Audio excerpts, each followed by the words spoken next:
ስሜ ብስቴ ባይለ ይባላል። የአንክሻ ጓጉሳ ወረዳ ሴቶች ወጣቶች ማህበራዊ ጉዳይ ጽህፈት ቤት ኃላፊ ነኝ። እኔ የዜጎች የክረምት በጎ ፈቃድ ዛሬ ማስጀመራችን ያው እንደ ወረዳ ይታወቃል። የጀመረውን በቤት ግንባታ ነውና የዚህ በጎ ፈቃድ ዋናው አላማው የተቸገሮችን ዜጎችን ማገዝ ነው።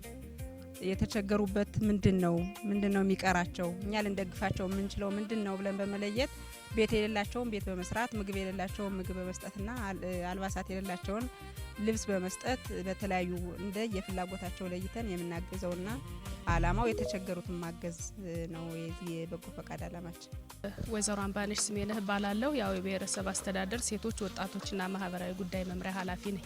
እንግዲህ የዜጎች በጎ ፈቃድ አገልግሎት ዋናው አላማው ምንድነው?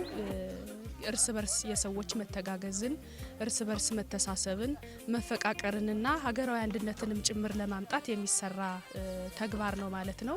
ይሄ ተግባር በበጋም በክረምትም የሚሰራ ቢሆን በክረምት ግን እጅግ በጣም ብዙ የተቸገሩ የህብረተሰብ ክፍሎች የሚኖሩ እንደመሆኑ መጠን በተለይ ደግሞ ሰው ሰራሽና ተፈጥሯዊ አደጋዎች የሚበራከቱበት ወቅትም ጭምር ስለሆነ ዜጎች ለዜጎች የሚያስፈልጉበት ሰዓት ነውና ይሄንን መሰረት አድርገን በሰፊው ከበጋ ይልቅ ክረምት ላይ ርብርብ እናደርጋለን ማለት ነው። ደርበው በላይ ይባላል። የአንክሻ ጓጉሳ ወረዳ የብልጽግና ፓርቲ ቅርንጫፍ ጽህፈት ቤት ኃላፊ ነኝ። የበጎ ፈቃድ አገልግሎት ዋና አላማው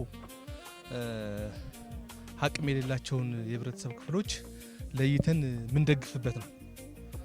በዚህ አጋጣሚ አሁን 5ኛው መርሃ ግብር ላይ ነው የምንገኘው።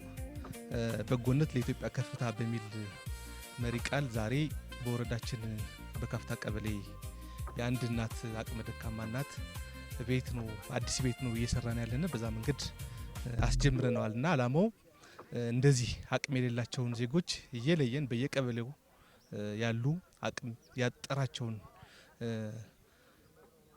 ዜጎቻችን ለይተን እንደዚህ ቤት በመስራት የፈረሰውን በመጠገን እና ሌሎችንም ስራዎች በመስራት መተጋገዝን ማሳደግ ነው ዋና አላማችን ማለት ነው።